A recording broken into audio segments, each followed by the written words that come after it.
नमस्कार, बहुत बहुत स्वागत है आप सभी का। शाम के 4 बजने वाले हैं। वक्त है आपके सबसे पसंदीदा शो म्हारो राजस्थान का। आप सबके साथ मैं हूं प्रियंका राय और बुलेटिन की शुरुआत बड़ी खबर के साथ करेंगे। नागौर से ये बड़ी खबर है जहां पर दिल दहलाने वाली वारदात सामने आई है। क्राइम थ्रिलर वेब सीरीज की तर्ज पर हत्या की गई है।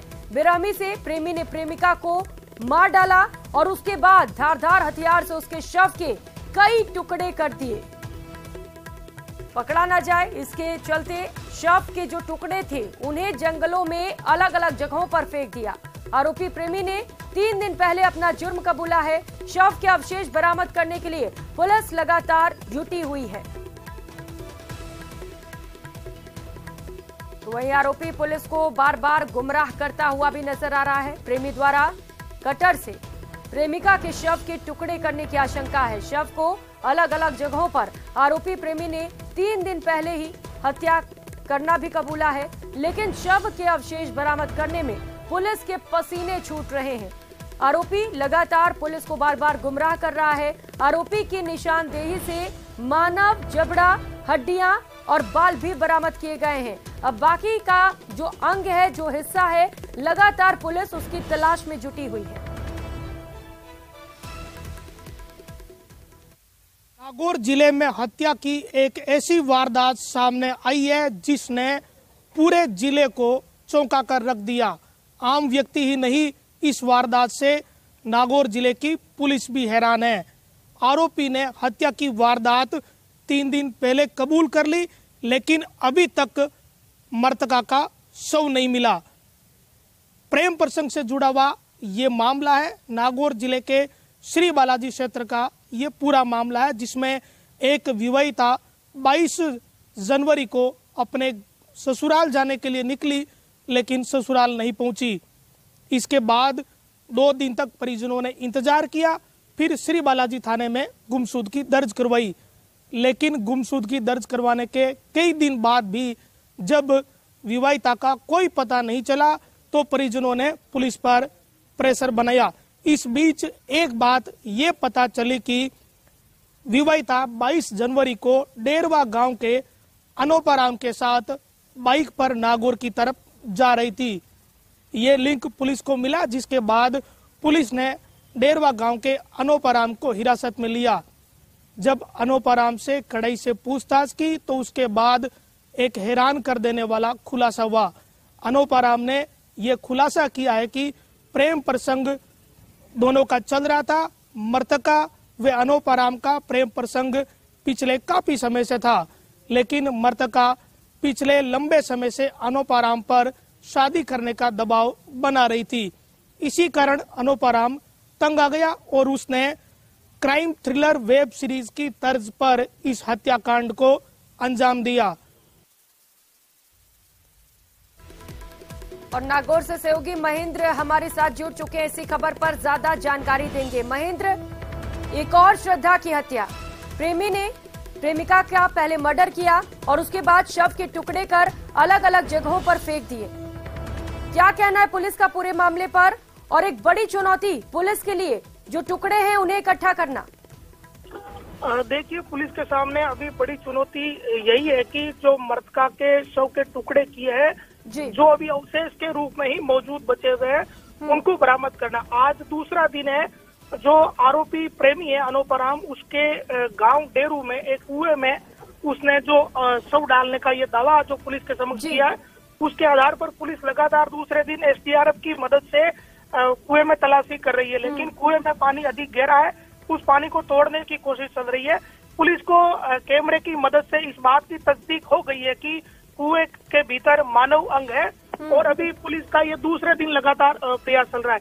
इससे पहले 3 दिन पहले जो नागौर की बाड़वा रोड है, वहां पर भी पुलिस ने अवशेष बरामद किए थे, जिसमें मानव जबड़ा, बाल और एक महिला के कपड़े। पुलिस के सामने एक चुनौती ये भी है कि जो मृतका की जो हत्या हुई है उसे साबित भी करना होगा कि ये जो अवशेष है वो मृतका के, इसके लिए डीएनए जांच करवानी होगी। ये पूरा मामला काफी चुनौतीपूर्ण बन गया है। इसके पीछे वजह यह भी है कि जो आरोपी है अनोपाराम, वो बार बार पुलिस को गुमराह कर रहा है। आज 3 दिन हो गए, उसने ये खुलासा कर दिया है कि और कबूल कर लिया कि मैंने हत्या की है, लेकिन जो अवशेष बरामद करना है वो बहुत ही चुनौतीपूर्ण है। अभी कुएं के अंदर जो अवशेष है वो कितने अवशेष निकलते हैं, बाकी के अगर अवशेष बचते हैं तो उन्हें भी ढूंढना एक बड़ी चुनौती के रूप में रहेगा। जो एसपी राममूर्ति जोशी है वो इसकी बारीकी से मॉनिटरिंग कर रहे हैं।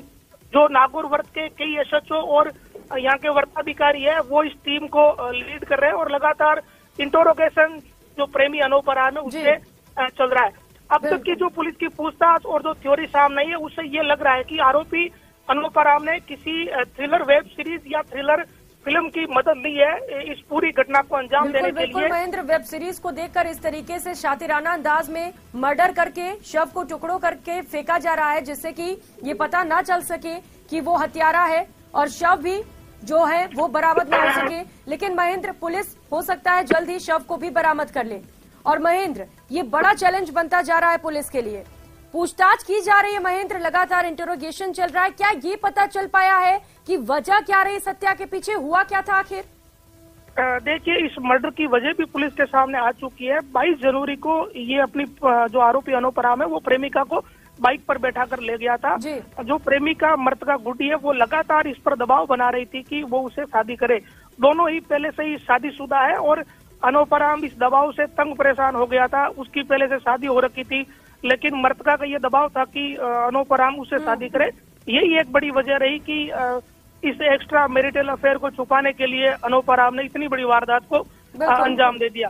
22 जनवरी को जब आरोपी अपनी बाइक पर प्रेमिका को बैठा कर ले गया था तो उस दौरान केवल एक आदमी ऐसा था जिसने बदवासी गांव के बस स्टैंड पर इन दोनों को बाइक पर साथ देखा था और वही कड़ी पुलिस के लिए बहुत महत्वपूर्ण बनी। महेंद्र, यही कड़ी सबसे ज्यादा अहम रही क्योंकि अगर उसने नहीं देखा होता तो शायद इसका खुलासा भी नहीं हो सकता। बहुत शुक्रिया आपका इन तमाम जानकारियों के लिए।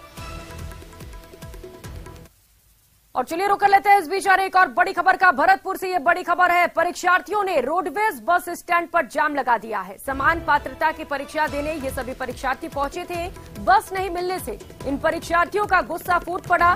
नाराजगी दिखाने के लिए वहीं पर जाम लगा दिया। परीक्षार्थियों ने रोडवेज बस स्टैंड पर ये जो जाम लगा है उसकी तस्वीरें इस वक्त आपको दिखा रहे हैं। धौलपुर की तरफ जाने वाली अभ्यर्थी बड़ी संख्या में जाम लगाकर प्रदर्शन कर रहे हैं। बता दें ये सभी परीक्षार्थी वहां पर पहुंचे हुए थे परीक्षा देने के लिए, लेकिन इन्हें बस की सुविधा नहीं मिल रही थी। इसी को लेकर इनका गुस्सा फूट पड़ा।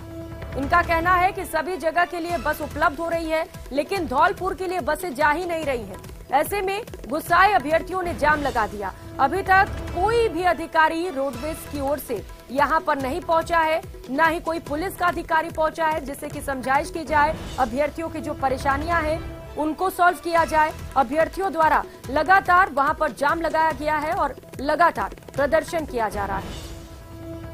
तो भरतपुर के लोहागढ़ बस स्टैंड से इस वक्त ये तस्वीरें आपको दिखा रहे हैं। सबसे पहले एक्सक्लूसिव तस्वीरें न्यूज 18 राजस्थान पर। आप समझ सकते हैं परीक्षार्थियों की परेशानी, जब वो परीक्षा देने पहुंचे हैं लेकिन केंद्र तक कैसे जाएंगे, उन्हें व्यवस्थाएं नहीं मिल रही है, सुविधाएं नहीं मिल रही है। बस के लिए बस स्टैंड गए लेकिन एक भी बस धौलपुर नहीं जा रही है। और जयपुर से बड़ी खबर सामने आ रही है। निर्मल चौधरी थप्पड़ कांड को लेकर इस वक्त का ये अपडेट आपको बता दें। अध्यक्ष निर्मल चौधरी और महासचिव अरविंद जाजडा में समझौता हो गया है। जाट समाज ने विवाद को खत्म करा दिया है। दोनों को मिलकर छात्र हितों में काम करने की नसीहत दी गई है। राजस्थान यूनिवर्सिटी अध्यक्ष महासचिव थप्पड़ कांड मामले को लेकर इस वक्त का ये बड़ा अपडेट आपको बता रहे हैं। अध्यक्ष निर्मल चौधरी और महासचिव अरविंद जाजडा में समझौता करा दिया गया है। तस्वीरें उस दौरान की आपको दिखा रहे हैं जब जाट समाज के लोग वहां पर पहुंचे और बातचीत की गई और दोनों के बीच समझौता कराया गया है। जाट समाज का कहना है कि छात्रों के हितों के लिए दोनों को मिलकर काम करना चाहिए। एक्सक्लूसिव तस्वीरें इस वक्त आपको दिखा रहे हैं। जाट समाज के लोग यहां पर मौजूद थे और दोनों के बीच समझौता कराया गया।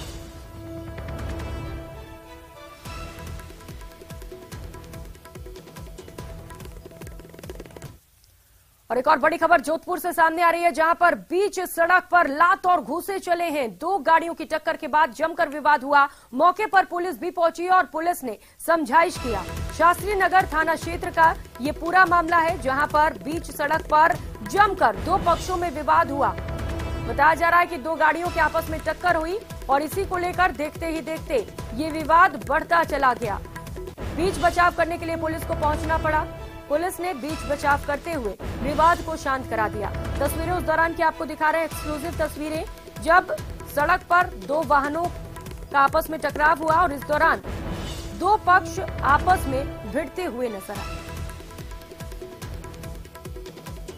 तो जमकर लात और घूंसे भी चले हैं। सिर्फ जुबानी हमला नहीं किया गया, यहाँ पर जमकर हाथों का और लातों का भी प्रयोग किया गया है। लात और घूंसे चले, लेकिन पुलिस के पहुंचने के बाद मामला शांत हो गया।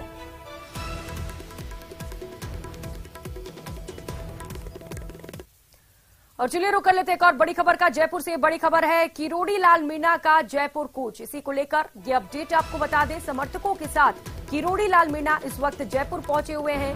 सांसद किरोड़ी लाल मीणा की वार्ता की शुरुआत हो चुकी है। पुलिस कमिश्नर मुख्यालय में ये वार्ता चल रही है। गृह राज्य मंत्री राजेंद्र यादव के साथ उनकी बातचीत हो रही है। पुलिस कमिश्नर आनंद श्रीवास्तव समेत अन्य अधिकारी भी इस बातचीत में मौजूद हैं। लगातार पेपर लीक को लेकर सांसद किरोड़ी लाल मीणा धरना प्रदर्शन कर रहे हैं। पिछले 12 दिनों से वो लगातार प्रदर्शन कर रहे हैं। बड़ी संख्या में समर्थक भी उनके साथ हैं और जब वहां पर उनकी बात नहीं मानी गई, सीबीआई जांच की मांग की जा रही उनकी ओर से, तो वे इस वक्त जयपुर पहुंच चुके हैं। गृह राज्य मंत्री से उनकी बातचीत चल रही है। कुछ ही समय में ये पता चल जाएगा कि क्या आज बातचीत में उनकी बात मान ली जाती है, कि उसकी सरकार लगातार यही कह रही है कि जांच ठीक ढंग से चल रही है, जो भी दोषी हैं उन्हें छोड़ा नहीं जाएगा, सीबीआई जांच की कोई भी जरूरत नहीं है। लेकिन सांसद किरोड़ी लाल मीणा इसी मांग पर अटके हुए हैं। उनका कहना है कि जब तक सीबीआई से जांच नहीं कराई जाती, वो ऐसे ही प्रदर्शन करते रहेंगे।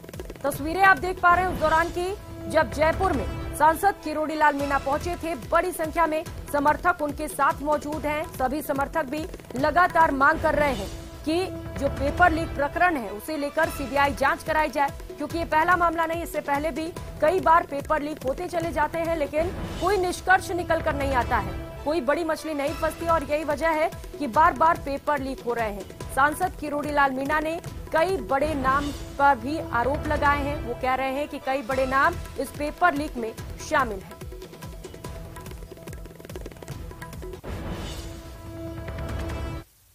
और चलिए रुक कर लेते हैं एक और बड़ी खबर का। जयपुर से ये बड़ी खबर है, राजस्थान यूनिवर्सिटी में एबीवीपी का प्रदर्शन लगातार जारी है। 9 सूत्री मांगों को लेकर एबीवीपी कार्यकर्ता प्रदर्शन कर रहे हैं। उद्घाटन के बाद से लाइब्रेरी बंद पड़ी है। लाइब्रेरी शुरू कराने की मांग की जा रही है। छात्रावासों की व्यवस्था में सुधार लाने की भी मांग की जा रही है। इन तमाम मांगों को लेकर लगातार छात्रों की ओर से प्रदर्शन किया जा रहा है। तस्वीरें आप देख पा रहे हैं। लाइब्रेरी का निर्माण तो करा दिया गया है, लेकिन अब तक इसकी शुरुआत नहीं की गई है। छात्रों का कहना है कि लाइब्रेरी शुरू नहीं होने से पढ़ाई में दिक्कतें आ रही हैं। ऐसे में उनकी ओर से मांग की जा रही है कि जो लाइब्रेरी बंद पड़ी है उसे शुरू कर दिया जाए। तो वहीं आरोप है कि जो छात्रावास है वहां पर हालत बहुत ज्यादा खराब है, वहां पर व्यवस्थाओं में सुधार की भी मांग की जा रही है। पिछले 3-4 साल से लाइब्रेरी का मुद्दा चर्चा में रहा है। लाइब्रेरी का उद्घाटन छात्र संघ अध्यक्ष और मुख्यमंत्री जी ने किया है। उद्घाटन के बाद आप स्थिति देख सकते हैं लाइब्रेरी की, पढ़ने जैसी कोई विशेषता नहीं है। विद्यार्थी परिषद ने यहाँ बहुत दिन तक लगातार प्रदर्शन किए हैं। आज हम उसी प्रदर्शन को लेके आए हैं। हम चाहते हैं कि लाइब्रेरी, अब एग्जाम का समय आ गया, सेमेस्टर एग्जाम शुरू हो गए, प्रायोगिक परीक्षाएं शुरू हो गई। हम चाहते हैं कि लाइब्रेरी की व्यवस्था छात्रों को मिले। आप देखेंगे तो डिपार्टमेंट के एचओडी के रूम देखो, आप क्लासरूम की स्थिति देखो। विश्वविद्यालय में इतने सफाई के नाम पे आप देखोगे कितने बड़े बड़े घोटाले हो रहे हैं। और चलिए रुक कर लेते हैं इस बीच एक और बड़ी खबर का। जयपुर से ये बड़ी खबर है, प्रदेश कांग्रेस में 27 ब्लॉक अध्यक्षों की नियुक्ति की गई है। पीसीसी ने ये नियुक्तियां की हैं। अब 400 में से 342 ब्लॉक अध्यक्षों की नियुक्ति हो चुकी है। एक और लिस्ट जारी किया गया और 27 और ब्लॉक अध्यक्षों की नियुक्तियां हुई हैं। ये लिस्ट आपको टीवी स्क्रीन पर दिखा रहे हैं उन ब्लॉक अध्यक्षों की जिनकी नियुक्तियां की गई है।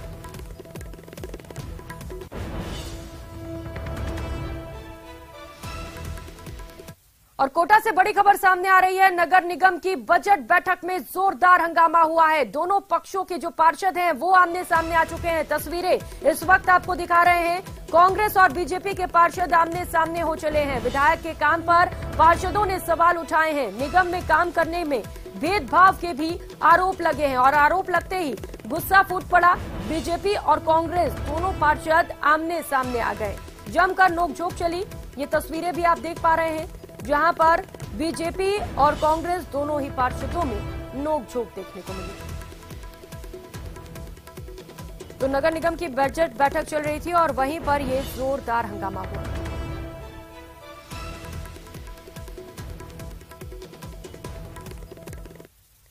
और कर लेते एक और बड़ी खबर का। जयपुर से बड़ी खबर है। तीसरे दिन भी बिल्डर समूह पर आईटी की रेड जारी है। आईटी के छापों में काली कमाई का लगातार खुलासा होता चला जा रहा है। 300 करोड़ से ज्यादा की काली कमाई के दस्तावेज जब्त कर लिए गए हैं। तो वहीं 15 से ज्यादा अघोषित लॉकर्स का भी खुलासा हुआ है।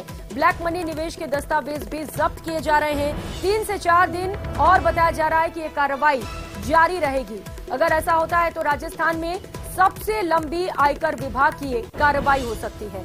मंगलम बिल्डर्स समूह से जुड़े ठिकानों पर लगातार आयकर विभाग की टीम मौजूद है। वहां से हम दस्तावेज खंगाले जा रहे हैं। उन दस्तावेजों की जांच की जा रही है। आयकर छापों में सबसे बड़ी काली कमाई का खुलासा होता चला जा रहा है। अब तक 300 करोड़ से ज्यादा की काली कमाई के दस्तावेज जब्त हो चुके हैं। तो वहीं तीसरे दिन भी अधिकांश ठिकानों पर आईटी विभाग की टीम इस वक्त मौजूद है। वहां पर भी छापे की जा रही है। 15 से ज्यादा घोषित लॉकर्स का भी खुलासा हुआ है। और श्रीगंगानगर से इस वक्त ये बड़ी खबर सामने आ रही है जहां पर सीमा क्षेत्र में पाक ड्रोन की मूवमेंट के मामले को लेकर इस वक्त का अपडेट आपको बता दें। बीएसएफ ने सर्च ऑपरेशन में क्षतिग्रस्त ड्रोन का मलबा बरामद कर लिया है। 2 बैग में रखी गई 6 किलो हेरोइन भी जब्त कर ली है। बीती रात बीएसएफ ने फायरिंग करके इस पाक ड्रोन को गिराया था। तो 6 किलो हीरोइन बरामद की गई। इससे पहले हमने आपको खबर दिखाई थी। उस दौरान आंकड़े पता नहीं चल पाए थे कि हीरोइन कितनी मात्रा में है और इस वक्त ये अपडेट सामने आ रहा है। 2 बैग से तकरीबन 6 किलो हीरोइन बरामद की गई है। जो ड्रोन का मलबा है उसे भी बीएसएफ ने अपने कब्जे में ले लिया है। लगातार बॉर्डर पर बीएसएफ की ओर से ताबड़तोड़ कार्रवाइयां जारी है। पाक की ओर से नापाक हरकतें की जा रही हैं। अफीम, डोडा चूरा और इसके साथ ही कई तरीके के अवैध जो चीजें हैं उन्हें सप्लाई करने की कोशिश ड्रोन के जरिए की जा रही है। इसी को लेकर बीएसएफ लगातार वहां पर गश्ती कर रहा है और इस बीच एक और सफलता मिली है बीएसएफ को।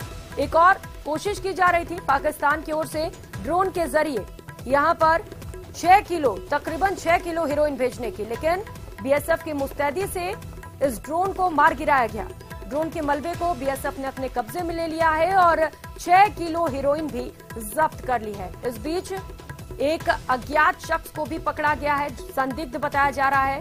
बीएसएफ को इस पे डाउट था और इसे पकड़कर इससे भी पूछताछ की जा रही है। अगर ये शख्स कुछ बताता है तो एक बड़े गिरोह का भी पर्दाफाश हो सकता है। तो भारत और पाकिस्तान में गिरोह सक्रिय हैं। लगातार हेरोइन की तस्करी की जा रही है। ड्रोन के जरिए ये तस्करी की जा रही है और इसी को लेकर बीएसएफ लगातार सीमा पर चौकसी बनाए हुए है। नजर रखा जा रहा है और एक बार फिर से बीएसएफ को सफलता मिली है। बीएसएफ ने पाक की ओर से आ रहे ड्रोन को मार गिराया। जब ड्रोन नीचे गिरा तो उसमें से 2 बैग्स मिले हैं और ये देखिए एक्सक्लूसिव तस्वीरें आपको दिखा रहे हैं न्यूज 18 राजस्थान पर। ये वही ड्रोन का मलबा है जो बीएसएफ ने अपने कब्जे में ले लिया है। बताया जा रहा है कि 2 बैग इसके जरिए भारत भेजने की तैयारी थी, लेकिन ये ड्रोन के जरिए भारत भेज पाते इससे पहले ही बीएसएफ ने मुस्तैदी दिखाते हुए इस ड्रोन को मार गिराया। ड्रोन का मलबा फिलहाल बीएसएफ के कब्जे में है और जो 2 बैग वहां से मिले हैं उसमें से 6 किलो हेरोइन बरामद किए गए। और जोधपुर से खबर है, रेलवे स्टेशन की अब जल्द ही काया पलटने वाली है। रेल बजट को लेकर रेल मंत्री अश्विनी वैष्णव ने रेलवे स्टेशन के रीडेवलपमेंट को लेकर स्पष्ट दिशा निर्देश जारी किए हैं, जिसके मुताबिक अब जोधपुर रेलवे स्टेशन का नवीनीकरण का कार्य सहमति बनाकर किया जाएगा। रेल डीआरएम जोधपुर मंडल गीतिका पांडे ने कहा कि रेल मंत्री ने स्पष्ट दिशा निर्देश दिए हैं कि आरएलडीए के जो आर्किटेक्ट्स हैं वो डिजाइन को फिर से बनाएंगे, जिससे कि ऐतिहासिक विरासत को बचाते हुए रेलवे स्टेशन का पूर्ण निर्माण हो सके। जोधपुर स्टेशन रीडेवलपमेंट को लेकर स्पष्ट दिशा निर्देश दिए हैं कि जो आर्किटेक्ट्स हैं RLDA के थ्रू मास्टर प्लान जो बना है, इसकी डिजाइन बनी है, उसको थोड़ा सा रीडिजाइन करेंगे, जिससे जो जन भावनाएं हैं, जो संवेदनाएं हैं, जिसमें विरासत को, ऐतिहासिक जो धरोहर है और जो यहाँ का आइकॉनिक हेरिटेज बिल्डिंग है, उसको समग्र रूप से लेके फिर कार्य किया जाएगा। तो यही दिशा निर्देश है अभी। धन्यवाद। देखिए, अभी जो रेल बजट या हम कहेंगे बजट में जो भी रेलवेज के लिए प्रावधान है वो आप लोग सब अभी सुन ही रहे थे। तो जैसा बताया गया हमारे माननीय रेल मंत्री जी ने कि इस बार कैपिटल आउटले जो मिला है रेलवेज को वो 2.41 लाख करोड़ मिला है, जो गत वर्ष से 49% ज्यादा है। अगर ये हम देखते हैं तो इसका पूरा उद्देश्य यही है कि इंफ्रास्ट्रक्चर में वंदे भारत के लिए और अमृत भारत स्टेशन जैसी और जो विकास की स्कीम्स हैं उसमें ज्यादा से ज्यादा एक्सपेंडिचर हो और आगे जो सबका विकास, देश का विकास है, उसके लिए भारतीय रेल एक ग्रोथ इंजन की तरह इकोनॉमी के लिए आगे बढ़ सके। और अब बात डूंगरपुर की, जहां एक परिवार परेशान है पथराव से और आगजनी से। घर में आग कौन लगा रहा है पता नहीं चल पा रहा, पथराव कौन कर रहा है पता नहीं है, बस आगजनी और पथराव से नुकसान झेलना पड़ रहा है। मदद के लिए पुलिस से गुहार भी लगा चुके हैं, बता चुके हैं कि कोई है जो घर में आग लगा रहा है, पथराव कर रहा है। मामला धम्बोला थाना क्षेत्र के उपला रास्ता पंचायत के राखड़िया गांव का है, जहां 6 भाइयों का परिवार पथराव और आगजनी जैसी घटनाओं से परेशान है। 2 महीने से आए दिन हो रही घटनाओं को लेकर पीड़ित परिवार पुलिस के पास भी गया, लेकिन उन्हें वहां से भी मदद नहीं मिली। मजबूरी में परिवार अब घर बार छोड़कर दूसरी जगह जाने को मजबूर है। वहीं पुलिस का कहना है कि मामले की जांच की जा रही है और इसके बाद कार्रवाई की जाएगी। पहले तो हमारे घर में आग लगी, फिर एक छोटा लड़का था तो उसने कहा कि मेरे घर में कोई दिया जल रहा है, ज्यादा बड़ा यूं करके यहाँ पे कहना आया।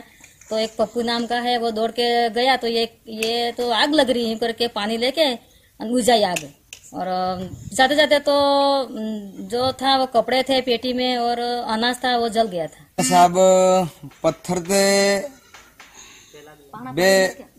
पहले तो फर्स्ट में सार में आग लगी थी, और बाद में पत्थर चालू हुई ने एक सप्ताह पहले लगभग 2 टोले जी भी सार पासी फिरनी बढ़ी गई है। आग इस बुलेटिन में फिलहाल इतना है, लेकिन न्यूज़ 18 राजस्थान पर खबरों का सिलसिला